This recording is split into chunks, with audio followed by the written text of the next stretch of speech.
All right, so we're back for our second of the three end of year streams we do regarding the topics we cover. This week, of course, it's the continued world of comics in 2025. And with me, as always, is, of course, Mr. Wombat Good morning. and Peter. Hello. Now, as I said to start off, this is a comic stream. And last week, for those who don't know, we covered the world of games. And we're going to start with an honorary mention in the gaming world before we continue. Because, well, I don't usually give a toss about this stuff, especially award shows. But this one's worth mentioning. And that one of the games we covered was, of course, Expedition 33 at the start of the year. And at the Game Awards, again, the show I usually don't give two shits about, Expedition won 9 awards, as you can see here. Game of the Year, Best Game Direction, Best RPG, Best Narrative, Best Art Direction, Best Score and Music, Best Debut Indie Game, Best Independent Game, and Best Performance for Jennifer English. Congrats, guys. Yeah, congrats. Get dunked on other games. Yes, because it Yes. also should be noted that Ghost of, I'm going to say this wrong, Yotai or Yeti or whatever, Yo, tag. and Assassin's Creed got fuck all. Got absolutely deserve. bodied. Yeah. They got everything they deserve. Let's put Yeah. it that way. So again, fair play, guys. Congratulations, and this has made me even more determined to get my Steam Deck next year so I can play this game finally. So yeah, well played. Okay, so on to the comics world, and to start off with, we go to our regular visit, that of Comicsgate. Now, my opinion on this movement nowadays is that I'm kind of done with it. I got very, very tired a long time ago of this pointless drama, the e-celebs involved, and the endless late books and shit surrounding them. So, as of this stream, I'm done. I've muted several of the people involved. However, I will back books from the likes of Carl Chubb, because obviously I love Mary Boys, Von Klaus, Charlie's London when she gets going again. But that's about it for me. Before I go into the last three things I'm going to cover about it, what are your guys' thoughts on the whole thing? Yeah, it's unfortunately they spent more time bitching and farming drama than actually, producing comics. Yeah, So yeah, but then when it became apparent that's what they were more interested in doing, yeah, I tuned out. yeah, And it's also a case of some of them who were ex-industry pros and like, it's no wonder you're ex-industry pros. yeah. Because we talked. Well, we'll talk about this one because we had this conversation about Van Sciver specifically, didn't we? Because Mm-hmm. he Mhm. claimed that part of the reason he was booted from DC was because of his political views, because he supported the Orange Man. But the fact that his books are so late now, we don't believe it anymore, do we, Peter? Because I know you and I specifically talked about it, and you said you thought it was down to the fact that he just couldn't get his work out on time.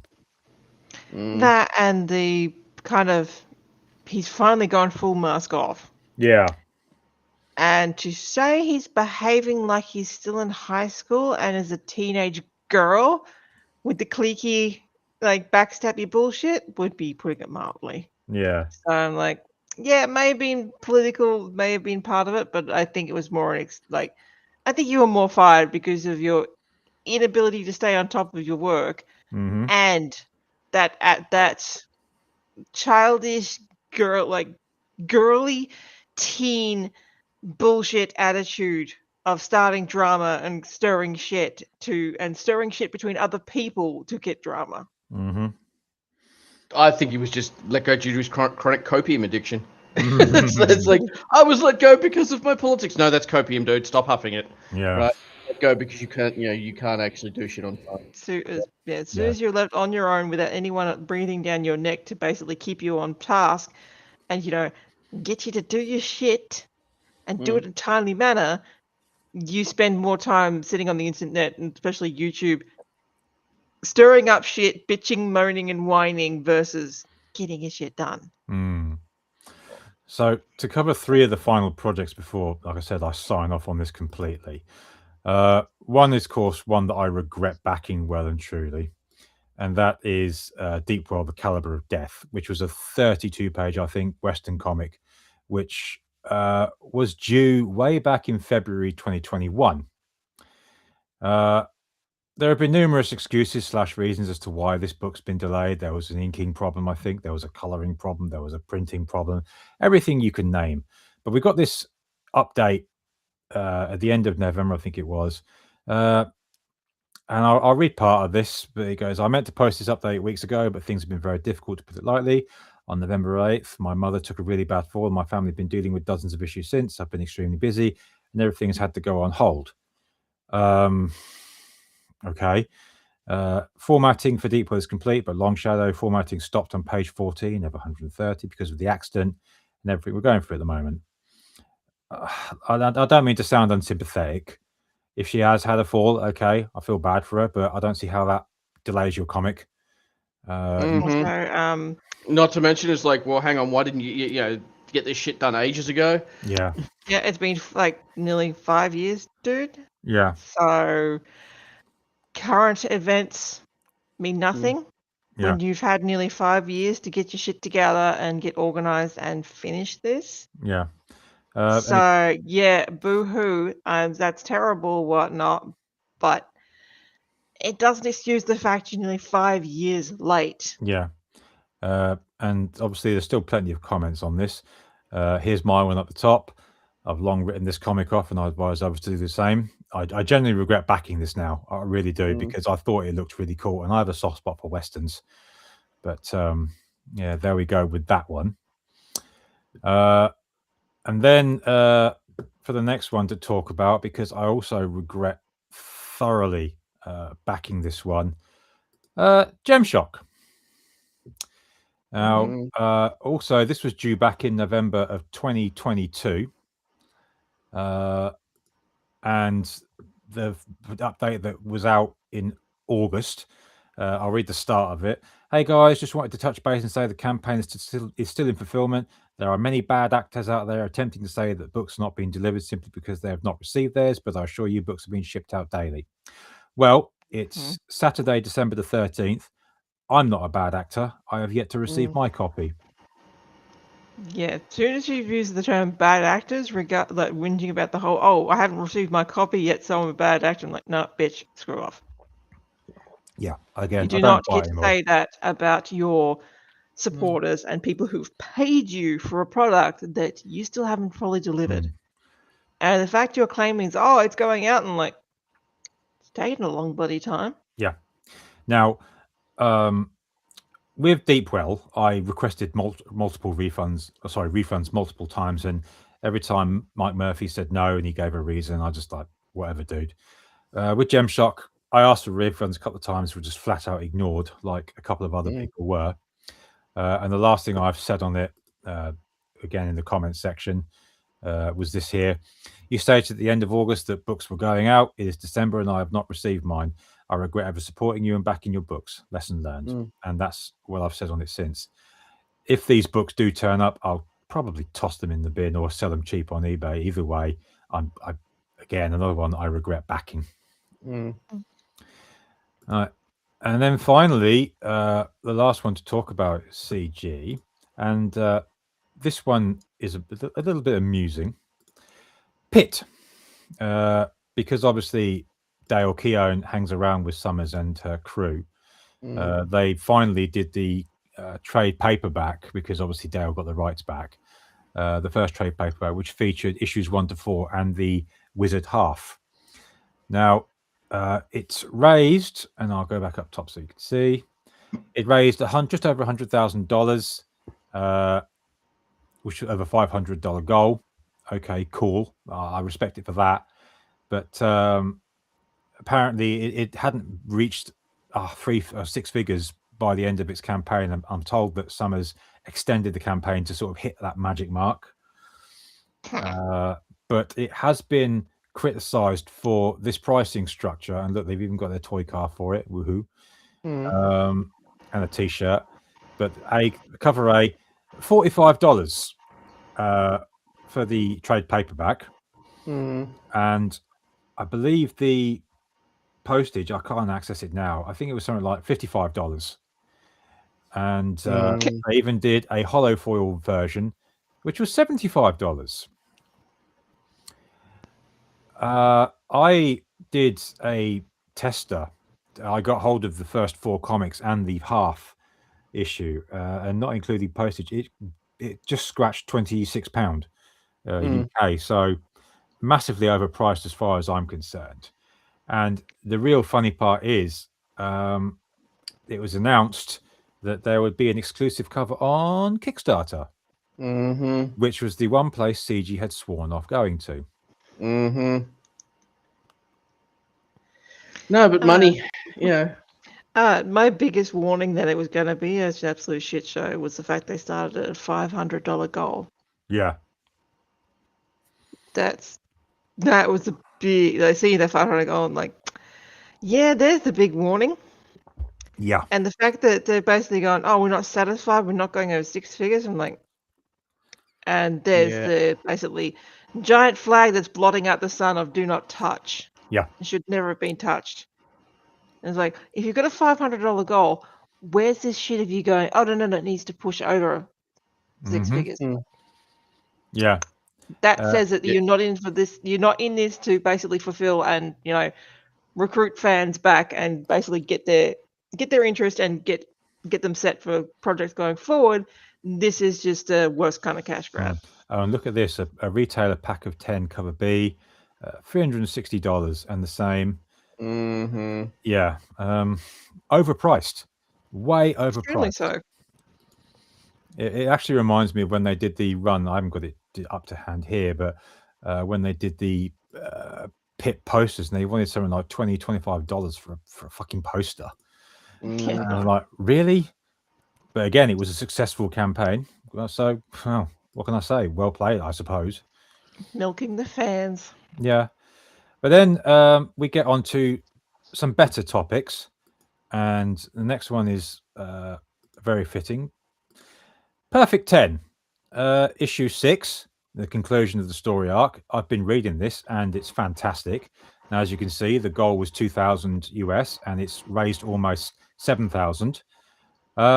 Regretfully, I was late to this series because, like I said, I've been burned on other projects. But the more I saw of it come out, I thought, I want to give this a shot. And Dave Brink, God bless him, was selling what issues he got left of each one on his site. And I grabbed the last cover A on this site, and it's a great issue. In fact, they're all great issues, and it's a superb story, and the art is fantastic as well. So fair play to Dave, because he's one of those folks, and I had him on the show earlier this year, and it was a wonderful conversation, and I respected him immensely because he kept his head out of the fucking drama and just got on with the work. And that's the mark of people who are professional. Yeah. True professionals versus these people who basically have cruised along, and clearly it's a case of, you've constantly had someone basically on your back going, stop fussing around, get your work done, get your work done, get your bloody work done. Don't go yapping, don't go chasing drone, don't go all the other bullshit, just get your work done. And also should be pointed out, perfectly reasonable price for the book, which is of great quality. So again, respect to Dave, because like I said, he got on with the work. I didn't have enough at the time to back the trade paperback, but I'm going to in the future, because there's a certain wonderful artist I know who I'm sure would like a copy. So that's on the cards for next year. But again, well played to Dave Brink. He did the work, and I respect creators like that. So, and this one, the next one, I'm pleased to mention on a number of levels, because as I said, I've been having people on the show to talk with over this year, and Dave Brink was one of them. The other was, of course, none other than Jimmy Palmiotti. I backed this book because I was a big lover of underwater sci-fi, and he followed me on Twitter one day, and I thought, oh shit, one of my favorite creators just followed me. So I didn't sort of fanboy over it straight away, but when this came out, I messaged him and just said, look, would you come on and talk? It's not a big show or anything, I just do it for fun. And he agreed, and I was so surprised. And for anyone wondering, these shows I do with creators, they tend to be about an hour. Jimmy, it was 2 hours, And just about everything I asked him, he had a story about, and it was such a fantastic conversation. And to this day, I'm thrilled that he came on, and I've watched it a couple of times since, and I'm not going to tire of that show at all. But yeah, Deep Sea, 10 grand goal, and he raised just over 26,000 for it. I backed the special variant done by his wife, which is also signed, and it was a great read. And again, not only did he complete the work, he got it out on time. Yeah. And I was appreciative of that to so much. And it was a fantastic read as well. And if I haven't looked on his website because him and his wife obviously run the Paper Films website where he sells his work. If there's copies on there, I strongly suggest you go get it because it's a fun read. It is very reminiscent of those 80s and 90s underwater sci-fi films. Which again were my bread and butter growing up, films like The Abyss, Deep Star 6 and whatnot. So yeah, it was a great show and it was a great book, and it was one of my highlights of the year. Yeah, see, these people, the difference between all the others is like, this is true professionalism where they're all about getting the product made and out versus trying to scum up as much money as they possibly can and then fucking off. Yeah. Or just fluffing around and basically lying out their ass, wasting all the money, then going, oh, whoopsie doopsies. Yeah. But again, he's done Kickstarters before, and he's also backed other people's a good show of support for indie creators, because I know he is very much for indie work. Long may it continue. What I say to that. And as you can see from the little sticker, funded in 12 hours. Well played.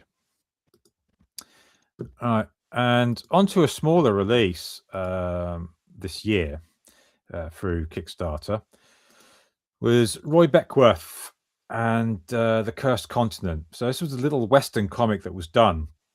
And I became aware of this because the creators actually reached out and asked if they could come on the show to promote it. And I was quite taken aback because this is only a little show. And I said to him, I don't tend to have creators on whose work I don't know. And he said, yeah, no problem. I appreciate that. And that was that. But I took a look at the work and thought, what? This looks pretty fucking good. So I backed it. $1,000 target, not exactly massive, but it raised $1,899. So fair play to them. And I'm hoping to get this one on time as well, because it does look like a cool little Western. And I don't see enough of these. And the artwork is actually good. Yeah. Hopefully it all works out. Yeah. So one of the final ones to mention was another guest I had on the show this year, Josh Howard and T-Bird and Throttle, the new versions, because I was looking to buy these, but of course Howard's work is that good, they're always sold out. So he's done new collections of each and a new story for each as well. So I thought, yep, screw it, I'm going to have those. So of a $5,000 target, he raised $9,626, although it's gone up since then by look at this page. Again, another man that stays off the internet, keeps the work on time, and also when he came on the show, it was a great discussion. Because one thing I learned about him, not only does he write and draw the art, he colors and letters it as well. And that's a hell of a workload, but he manages to keep on top of it. Yeah, because that's what true professional time management and self-management is versus all these supposed professionals. Yeah. They manage a kick and a riot. Yeah. And this one, was funded obviously at the start of this month.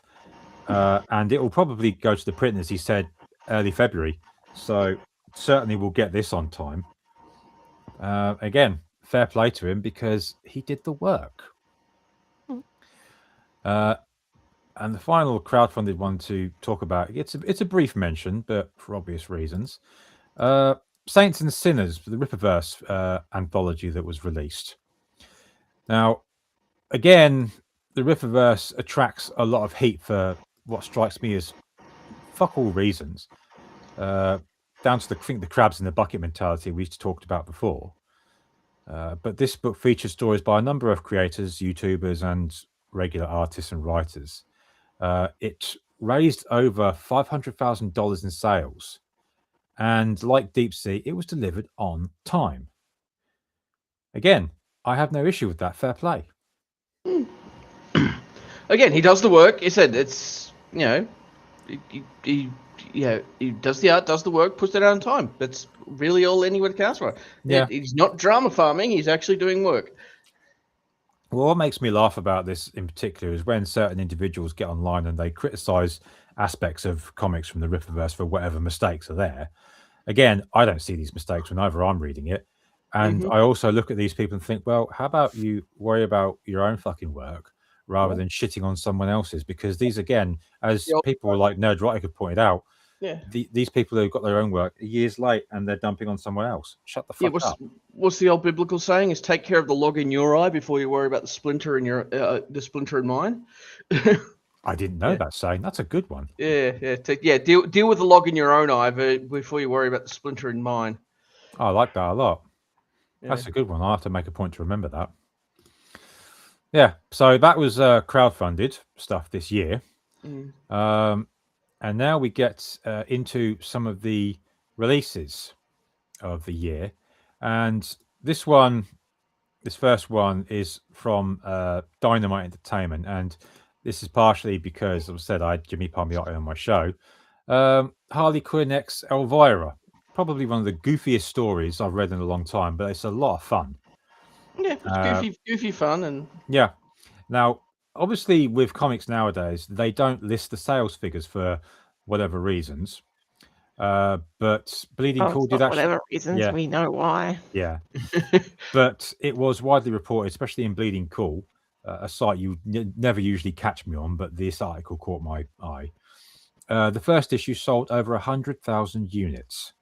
Wow, it's almost manga level sales. Yeah, again, and it is a damn good book. I became aware of it because they had one Ashcan preview left in the store, and I bought it.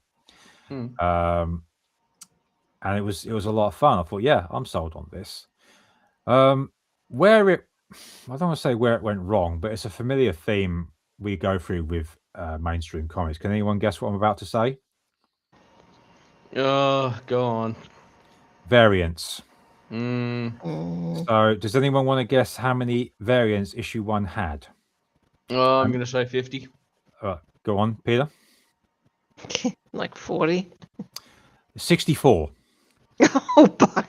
Now, I should point out. I was closest without going over, therefore I win the jelly beans. Yeah. Now, obviously, I don't point the finger of this at Jimmy, of course, or Amanda Connor, but that's a silly amount. And now, to be fair, I did get a blank sketch variant because hopefully the day comes I get to meet Jimmy and Amanda in person. I'd love to get a sketch cover. And I also got a foil variant because it was cheap and I'm a sucker for foil variants. But at the time of this stream, 2 issues are out and issue 2 had 18 variants. So 72 variants in total across 2 issues. And this is why comics are. This is what additional to why comics are struggling. Yeah. Yeah, silly cost decisions. Because again, the reason for the uninitiated, the reason that we roll our eyes at this is because for every variant cover, you've got the logistics of you having to get it printed and distribution. So for every variant cover you add, you're adding more costs, right? Because printing runs when you do and Skeleton can attest to this, used to work in the industry, is you essentially, the more you print, the cheaper it gets, right? But if you're doing batches of variant covers, it's just adding complexity, which adds cost. Because that's also an additional variation. Because most comics are slightly different material for the paper versus the interior pages. It's one thing to say that you're going to print, let's say, 1,000 of this comic. So you've got the interior pages, and then you've got to stitch on the cover. Yeah. Usually through a saddle stitch because most comics aren't that thick. Or if they're thicker ones, then you're getting into doing actual perfect binding. Yeah. Which is not including the edge, not including the allowance for the edge if they're not overly thick. That's additional work. Yeah. So once you basically bring in variant covers, then it's a case of, okay, so you've basically got all your interiors done. Okay, that's fine. Let's say there's 3,000 interior sets of interiors. Yeah. Fine. Then you have to break them down into case. Well, we've got about 20 different variant covers, so we didn't have to recount out those interiors, separate them out, print the required number of all those covers, those 20 variants, and then the additional work of then having to stitch bind those variants onto the interiors. And also you got the additional case of, well, that's how many different, depending on how many different artists involved, that's how many different people you have to pay additionally to do those variant covers. Yeah.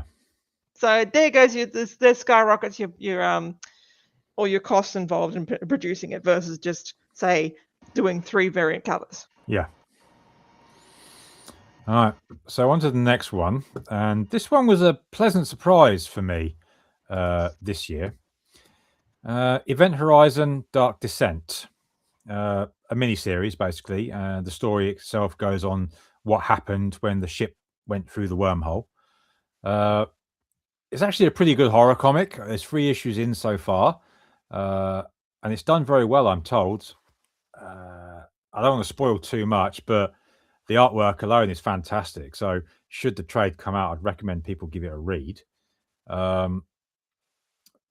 Issue 1 apparently has been reprinted 3 times. So again, I respect that. Even as I said, I don't have the numbers at hand. But again, variants with this one, but they were a little more tame. Issue 1 had 7 variants, and issues 2 and 3 had 2 each. Yeah, it's not bad, but I'd still rather they sort of toned it down. But that's going to be the case, I guess. The trick too in the past with variants was a case of the variants were limited. Yes. Versus now it's a case of there's no limits.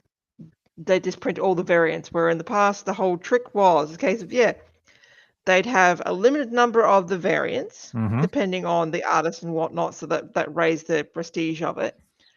And then it was a bidding war a bit between the stores of which if they could actually bid into having certain ones, or they just basically would get certain variants, and then they'd have to advertise that and say, oh, we've got variant X. Yeah. So you need to hurry up and get in because we've only got, say, 15, 20 copies of variant X, and if it's even rarer, it's like stores say we only got 10 or less, so you need to hurry up and get that particular one. And that's what drove variants in the past, the rarity. Rarity doesn't exist when you're doing 60 fucking different covers and they're all getting the same equal number of prints. All right, so on to one of 2 mentions DC Comics get, which is again a surprise for me because I don't tend to cover their stuff much because on the grounds it's boring. The Hush 2 storyline from Batman 158 onwards. The main reason I got into this was because it was the original creative team behind the first storyline. The story I found a bit for reasons we'll get into at the end of the stream. But the artwork has been fantastic, because obviously it's Jim fucking Lee.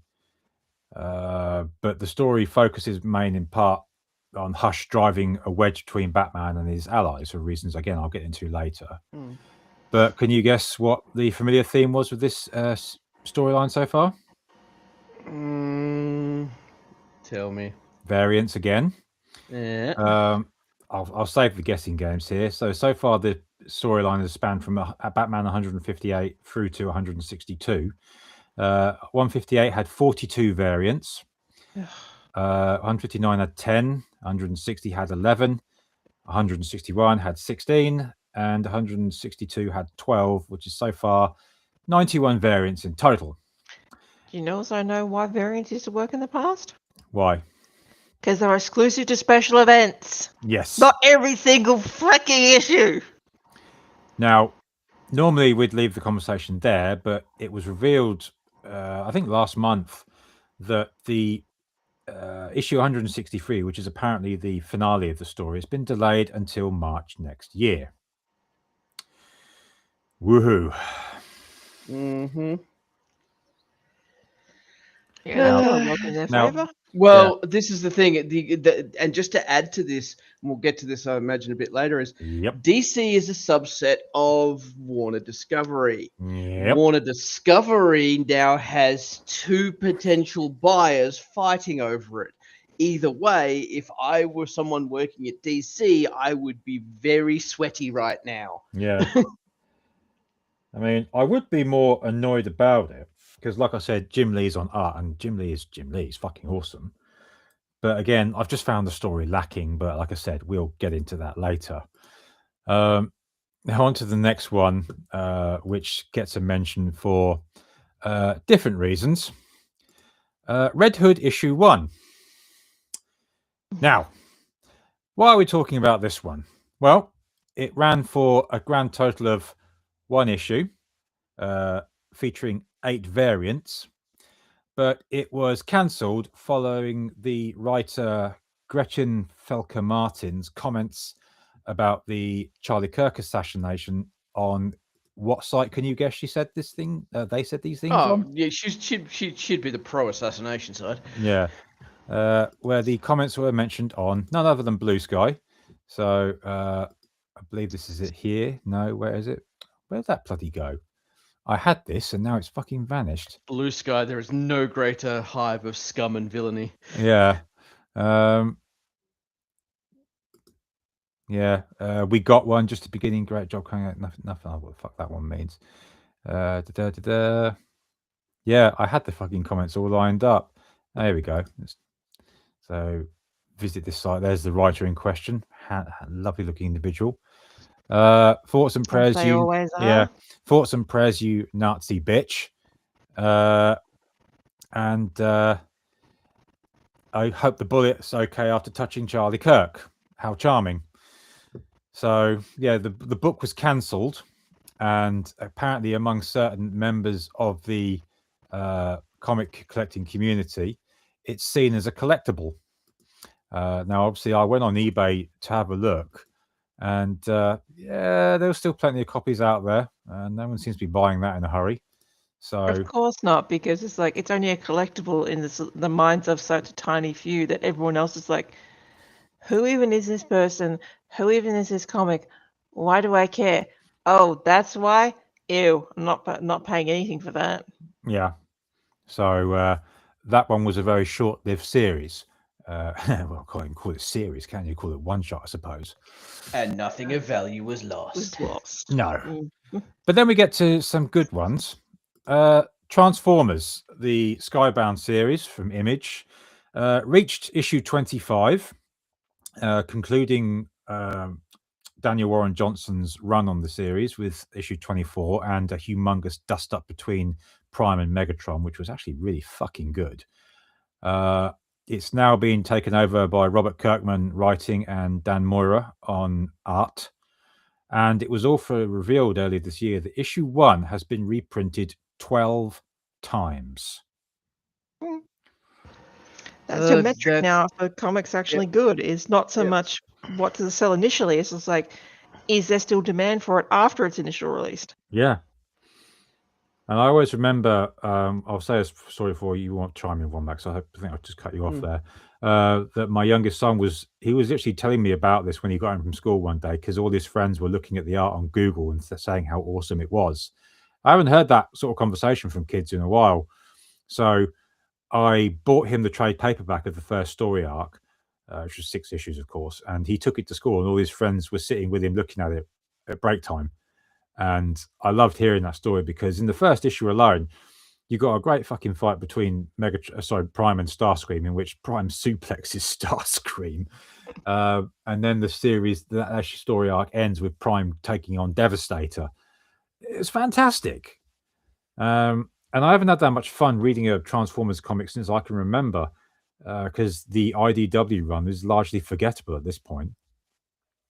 Because all this is now lacking all the preachy bullshit that makes most other comics boring as piss. Yeah. It ruins any like wow factor or interest in them. Yeah.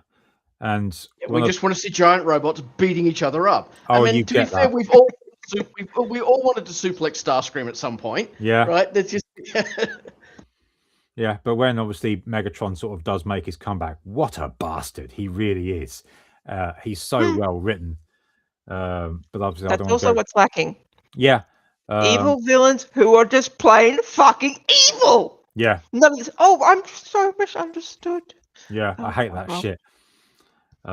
And I'll finish on this. One of my prize collectibles is actually here on my desk with me. It's one of the variants of Transformers issue 1, which I didn't mind because it's a good variant. But I've got it signed by Peter Cullen, who of course is the voice of Optimus Prime, and it's a CGC graded series 9.8. So it's kind of like my holy grail.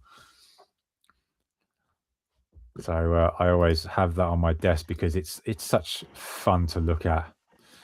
But, That's another one of my bugbears in comics and everything. It's like yeah, villains can't be villains anymore. And they can't be a case of I am the way I am because I like it. yeah, There has to be some sort of excuse of this happened, that happened. Yeah, It's like, and that's there that's can that. be reasons. There can be reasons for why they're like that, but those Yeah. reasons don't have to be excuses. hmm Yeah, the issue as soon as you see writing with them trying to explain the villains. yeah, Oh no, they're just misunderstood. You know, they were made this way. Yeah, there's a way of doing it where, okay, through circumstances they became evil, but when you've got the other ones where, oh no, they're just misunderstood. Yeah, that's usually the sign of a self-insert narcissistic writer. yeah. They're not a bad person. They're just misunderstood. No, they're bad. Yeah. But yeah, Megatron, the way he was written in this is fantastic. So fair play to Skybound, obviously to Daniel Warren Johnson and to Robert Kirkman. They've struck gold with this one, and I will be supporting this for a long time because, again, it feels like it can only get better. And I don't want to give a spoiler as such, but they've hinted in issue 25 what's coming at some point. I don't want to. I want to say it so bad, but I don't want to spoil it. No spoilers. No yeah, spoilers. I won't do Yeah. it. But well, on to Marvel now. And Mhm. last time we talked about them, we had basically fuck all to talk about, and with good reason. But Marvel Knights has kind of made a comeback, something which I'm pleased to see because I've got fond memories of when they did it the first time. And one of the first books to come out is The World to Come, written by Christopher Priest and penciled by Joe Quesada. Well, Joe Quesada, I'm sorry. First of all, it's Joe Quesada on art. His art is fucking brilliant. No questions about that at all. Now, this one surrounds the storyline of T'Challa getting overthrown by his adopted son, Ketema, who is a white South African and takes over as Black Panther. Shock horror, controversy, you must think. And you had numerous people on the internet claiming this is the most controversial book of its time. Even eBay listings say as such. Well, if it was, I never heard it. Did you? No, I didn't either. That's Nope. again, that's only controversial in a very, very small subset of the community that tend to have coloured hair. Yeah. Bright also- cut. This is a perfect example of a storm in a thimble level of. Yeah. Your inter little group was all squealing about it. Everyone else is who did the what now? Yeah. And I think it's a 6-issue miniseries, and so far the story is intriguing as to what's going to happen. Because Ketema has shown himself to be vicious when he needs to be. Variants again are a factor here, but not nearly as bad. Issue 1 had 11 variants, which is pretty tame. One of them was a 1 per store variant, which my store still had when I picked this up. So I thought, fuck it, I'll have that. And it was cheap, so I'm not moaning about that. Issues, I think I've obviously missed issue fucking 2 on here, but issues 3, 4, and 5 had 4 variants each, which is again nothing I'm too concerned about. I'm still annoyed with this whole variants used to be a thing just for a first issue and then special events. Yeah, Not every single bloody issue, because then it's completely pointless. yeah. But again, it's nice to see Marvel Knights come back, and because I've got fond memories of it, like I said, from when it originally launched back in the 90s with Daredevil, Black Panther, the new Punisher series, and what else was it? The Inhuman series as well.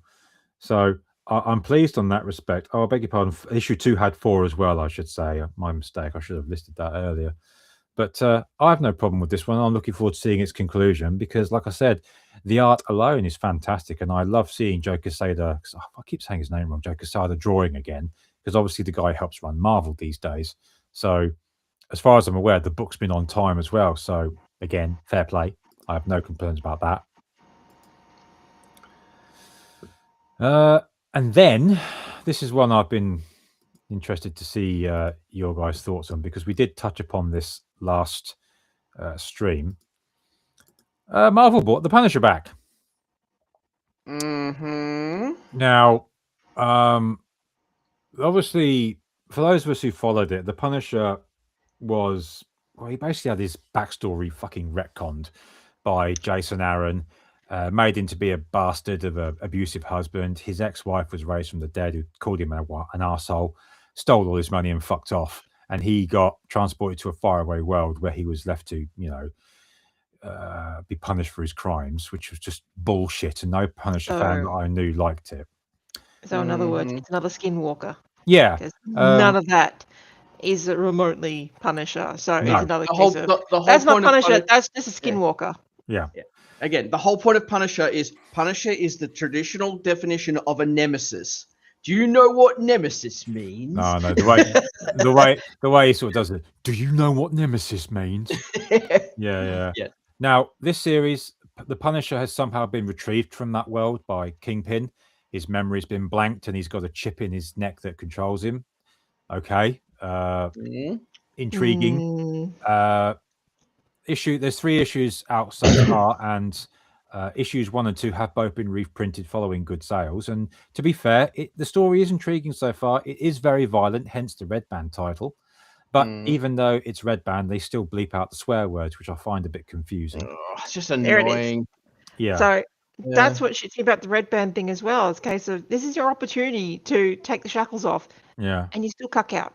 Yeah. Yeah, the Red Band thing smacks of PG-13. Yeah. Right. So for anyone who doesn't know the history of the PG-13 movie rating, originally PG-13 was supposed to be aimed at, late teens, early adults, right? So you could have a couple of swear words, you could have a little bit of, sauciness, etc. And then it more or less got cucked by, parents wanting to just put their kids in front of a TV. And, this is PG, it's fine. And that's why if anyone ever goes back and watches the old movies like the original Gremlins, hey, Gremlins was PG. Gremlins had some really messed up shit in it. Oh, look, it's a gremlin in a microwave sort of stuff. So that's where that sort of shout out to Good Bad Flicks. He does a fantastic little video on what happened to PG-13. So I highly recommend people go and check that out if they want the full story. Yeah. So... again, with the previous comics as this one, variants were a thing. Issue 1 had 10 variants. Issues 2 had 4. Issue 3 had 2. 16 variants in total. Okay, not as tame, but I could ignore that. But it's still like, come on, guys, you don't need that many. Yeah, it smacks of poor cost control. It is, because those variants, they're frequently done by different artists. So it's a case of, so that's an additional outlay of paying different artists to do a one-off piece for these covers. And once upon a time, like I said, it was an event thing, because then they'd fork out the money to go, this is a special big something's happening in the story, or this is a big first new issue. So we'll do a few variants as a big marker of this is a new issue or this is a special event. But now it's cases when you're doing it every fucking issue, and it's completely lost the point. You're blowing your budgets out by wasting so much money on so many variants, and thusly wasting money on additional overdrafts of printing and labor costs. So yeah, you're putting yourself in positions case even if the comics is a success, you're still failing on returns. Yeah. So the next one is another Punisher comic. This time Punisher in the Marvel Knights World to Come storyline. Again, written by Jimmy Palmiotti, and we did talk about this briefly when he was on. The art is done by Dan Panosian, but the thing is, it's not just the pencils. He also inks and colors the books, and it is fantastic. It's a very, I don't say, it's a slightly futuristic storyline, which is part of the Marvel Knights line, the new line, I should say, and it is really, really good. Stuff like this gives me hope for Marvel, because apparently we weren't going to have any more Punisher comics, but allegedly what happened was John Bernthal demanded to know why there wasn't one if he was going to be playing the character again, and apparently that led to this. I don't know if that's true or not, but fair play to him, it is, because again, this is a really good, very violent book. There are 3 issues so far we're in, and the variant count is a lot more tame this time round. 4 variants for number 1, and issues 2 and 3 had 2 each. I'm happy with that. Much better. That's more reasonable. Yeah. But also, I'm at this point with like the likes of Marvel and DC. It's just like all this shit you've done before. Mm-hmm. Do what you did in the past. Yeah. Start new stories with these characters, or restart things. But what went before that were complete utter shit show failures, they don't exist. Yeah. As far as the new stuff is concerned, no connections, no nothing. So they can just cut that disease limb off and get rolling again fresh, and thusly raise their chances of picking up new readers and keeping them. Yeah. But I like this World to Come storyline. So I'll be following this. I genuinely do like it. And it's one of the things I've sort of been most positive about from Marvel for a long time. And on to the next one. And wouldn't you know it, it's another Punisher comic. Miniseries this time, The Devil's Trigger. Again, written by Jimmy Palmiotti. We did talk about this briefly on the stream. It's a companion piece to the Welcome Back Frank storyline. What happens in between the storyline as from Daredevil's perspective. And it's sort of comes up in resulting in them having basically a sit down and hash out in the sort of style of the 2 characters, De Niro and Pacino playing Heat. 1 issue so far, and it's very intriguing storyline. So I'm looking forward to see how this one plays out. I am resisting a Devil May Cry joke so bad right now. But, yes, got to pull that devil trigger. Yeah.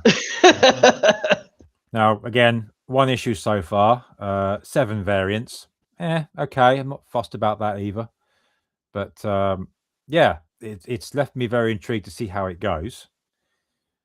But there's not much else I can say about this one other than that, like what I have. But it's one of those books which, if it makes me want more after it's finished its first part, then I'll go for it. And this is it. It certainly has. So again, fair play to Jimmy Palmiotti. He's got 2 Marvel books at least on the go right now, and I'm coming back for more.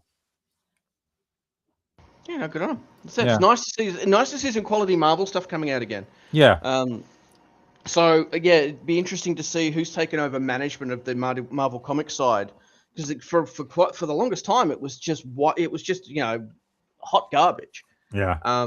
So it seems that someone, either the Disney overlords have just sort of started ignoring it again. It means that decent management can take over and we'll get quality products for a while. But yeah, it'd just be interesting to see what changed. Yeah. It helps getting rid of all the YA garbage bullshit that no one reads. It's like they may read it. That's the trick. They may read it, but they won't read it in a comic format. No. Read it in a text format. So on to the last release mentioning of this year. Now, this is a new book from Image, Final Boss. It's very much a Street Fighter style comic with kind of game stats thrown in as well. And it opens with one hell of a bang. I won't spoil it, but it's a damn good action scene. Written and illustrated by Tyler Kirkham. Really does start with a bang. And I'd certainly say to anyone to go check this out, because at the time of the stream, you should still be able to get a copy. Where it lets itself down, can anyone guess? Variants, or does it just go woke? No, variants, and Yeah. 14 for issue 1. Oh, for crying out loud. Yeah. Again, I mean, I don't know what to say with this cover. It's like, I'm going to ignore it, but at the same time, Christ, just calm it down a bit, will you? Once again, it's a case of you're starting a brand series with UIP, whatnot. Don't put yourself in the back foot by bloating with cover variants. Yeah. At most, maybe have 2 additional cover variants. Yeah. At max. Because otherwise, you're putting all this outlay, it's an unknown, and you're basically a case of, okay, 1 or 2 extras. That's a bit more reasonable for wiggle room for your initial budgeting and getting the ground, like trying to hit the ground running. Yeah. But when you're crossing into 17, it's like, okay, you just, any profit you made is already gone. Yeah. Even if it does hit well and to get an audience, that audience is going to take a while to build. Even if it does hit right away, and you're already on the back foot as far as budget goes. Yeah. I mean, the funny thing is that the 2 most expensive variants of the 14, you got issue 1F, which is a foil J. Lee incentive variant cover. That one goes for $125. And my final guessing game of this stream is the gold foil variant of the J. Lee cover, which is issue 1G. Does anyone want to have a wild guess what that goes for? Oh, probably about $50. Peter, you want to have a try? $200. $325. Oh, for crying out loud. Fuck off! Seriously, fuck off. So, yeah, again, it's a hell of a read, and I enjoyed it. But it's like, dudes, seriously, enough with this shit, because it's just stupid now. So, yeah, that's well, like I said, final thoughts on that one before we move on to the debate. Yeah, once again, they're still running on that stupid idea of, oh, if we have a number 1 and it basically hits, we're going to basically have Superman levels of, give it like 20, 30 years, it's going to be worth millions. No. I have a hard time believing that people will pay that sort of money for variants of that nature. Especially in the current, to be honest, in the current financial environment, people don't have a lot of disposable income, right? So, people, they said businesses need to start realizing this. It's just like, hey, anyone who's not a boomer doesn't have money. Mm-hmm. So just, you're going to have to tailor your expectations. Yeah, and generally speaking, those who do have money don't buy comics. Yeah. At least I'm noticing the pricings at least are being back to being reasonable instead of like nearly $10 for a floppy and like. So, to finish off the show with a small debate, and again, this is sort of prefaced by something Wombat said on the last stream. Now, we've had some good releases, as you've seen. We've talked about this stream, but only one of them, i.e., Final Boss, was a new property. All the other stuff were retreads of old characters. Granted, the World to Come introduced a new character in Ketema, but you've had old characters basically come back. An adaptation of a horror brand film. It's the same stuff being retread over and over again. And to go into sort of what Wombat said, the problem I had with the Hush storyline was at the start of it, Hush forces Batman to save the Joker's life because he's wounded him that severely, which helps drive the wedge between him and his partners in fucking hell, his comrade in arms, these other superheroes of Gotham. And I just had a hard time with it because I thought I can't. I know Batman's got a code of not killing, but come on, it seems a bit silly to me. And Wombat, actually, as I said, you said this in the previous stream, some of these characters really need to be put to pasture now, because how many times can the Batman fight Joker, etc., etc., How many variations on a theme do you want to go for? Again, my bigger point is, You know, Batman and Superman have been around since like the literal 1920s. Yeah. They've been around for more than 100 years at this point.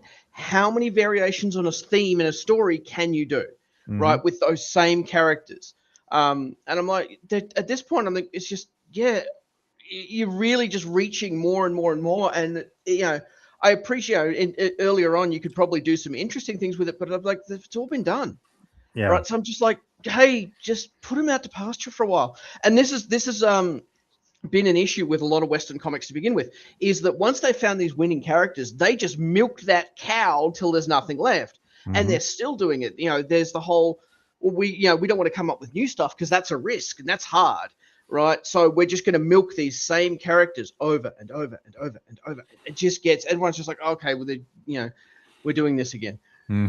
Right. Versus again, you look at manga and you know, manga especially, like, hey, you've got so much creativity and variation, you know, regardless of what you're into, you know, there's a manga for that, right? Slice of, you know, it's, you know, you have slice of life, you can have, you know, shonen. There's all these different things. Like if you've got a hobby or a favorite thing, there is a manga about it. Usually with cute girls doing a thing. How heavy are the dumbbells you lift is another one. Exactly, right. Hey, look, there's literally a manga about lifting weights and getting fit and going to the gym that helped me fix my overhead press form, right? But that's actually an anime, not a manga. Well, a bit of both. But the point is, yeah, there's so much variation on, you know, and creativity. Whereas in the West, it's just like, no, we're just going to do Batman again, right? And then that was like one of the things that people ripped on this year was that whole animated series of, was with Batman and Joker, but it was set in South America. And they had Joker set as a conquistador. And people are going, Batman would not be part of a community that is sacrificing their own people. You know, kind of no good actors in that story, really sort of bad theme. But again, that was kind of a woke one where it's just like, no, you know, Batman is the indigenous person defending against the evil Spanish. I'm like, if you know enough about that history, the Aztecs were not good people. Yeah. And even the Absolute Batman's storyline, whilst it's good and it's certainly selling well, it's just alternative universe stuff. Yeah. Done to death again. Yeah, it's basically working class Batman, which again I didn't have a problem with, but I just found it just weren't for me. Because all they're essentially doing is new takes on old villains, and if you've seen the images of the ultimate Batman Joker going around, it's like, really? And once again, this is why they're sort of done. And new IP can make it if they stop doing the ridiculous numbers of variant covers, because you're immediately setting yourselves up to fail because you're already starting on the back foot by being so overbloated on budget. But people do. This is why people are jumping to manga versus Western comics, because it's a case of there's almost something for everyone in manga. Yes. If you can think of it, someone's potentially made a manga of it. And as far as like the current IPs goes, whether Batman, Superman, whatever else, I'm like, how about you just take a break from them and just reprint some of the really successful old comics? Yes. So the newer people can find those old comics and read those instead, enjoy those story arcs while it's taking a break, taking a breather, and can eventually start up again at a later date. That nothing has to be constantly new.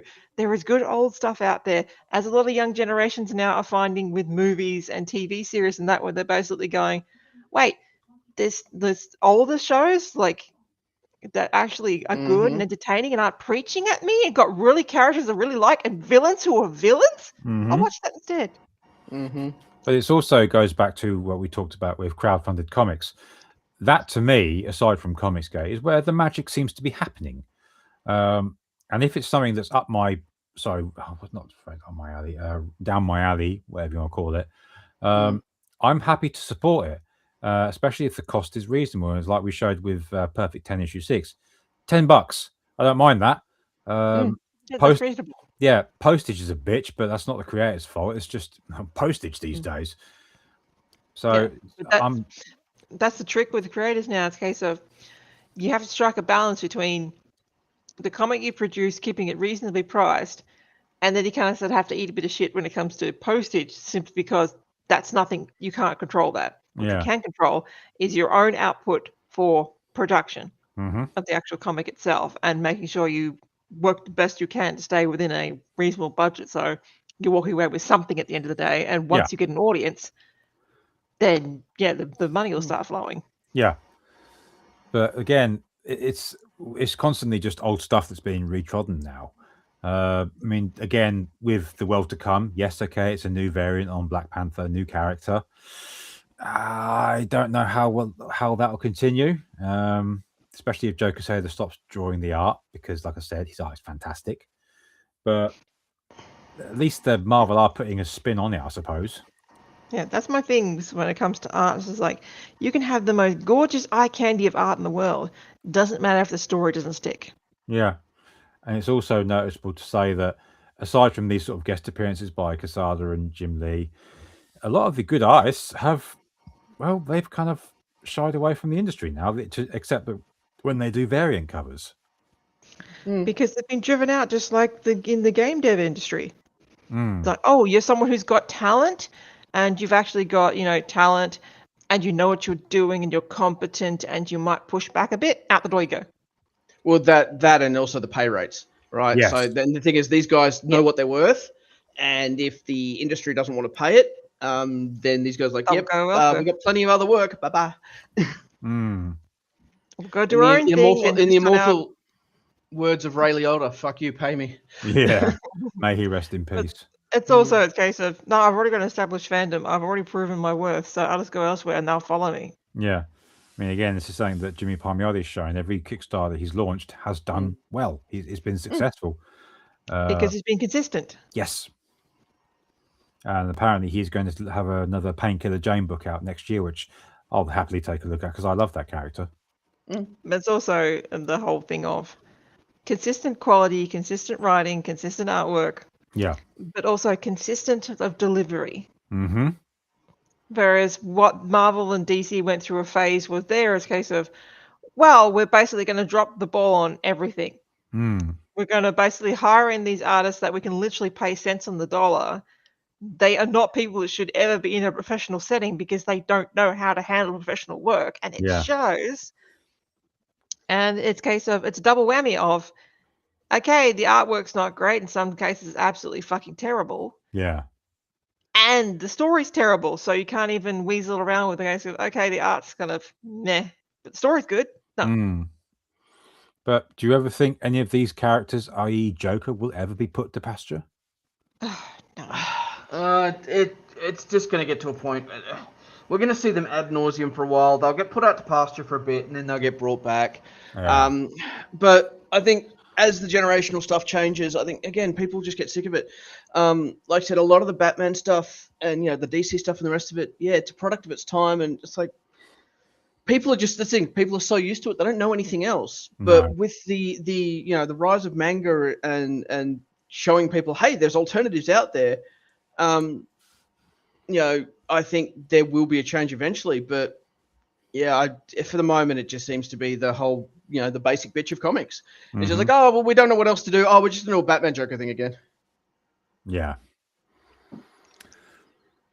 All right. So that was all of us talking about comics in 2025 part 2. A bit more uplifting than the first part of the stream we did earlier in the year. And I'm trying to be optimistic for mainstream stuff in the new year. But aside from the last few entries we talked about, I've not got much hope, I suppose. I don't know about you guys. But there's plenty of manga out there, man. Yeah. Well, I think what we're going to have to start doing is talking about manga releases on the show as well. I mean, I try to keep up with a lot of it, but you guys are more in tune with that than me. Oh god, that's even on a good day, that's like drinking from a fire hose. So I think we are going to have to work that in. But for now, we'll conclude this stream, and next week will be our final of the year, which of course will be movies and TV in 2025 part 2. And yeah, we've got some doozies to talk on that one, haven't we? Mm-hmm. Yeah, and I know there's one in particular you guys are not going to let me not mention. So yeah, and they know what I'm talking about. Well, to be fair, you loved it too. I did. But Yeah. like I said, we will look forward to discussing that next week. Yep. But for now, I appreciate anyone who's joined us on this show. And if you're watching this on the reruns, thanks for watching it. But for now, thanks to Wombat and Peter joining me. And we'll see you next week. So take care for now. Bye-bye.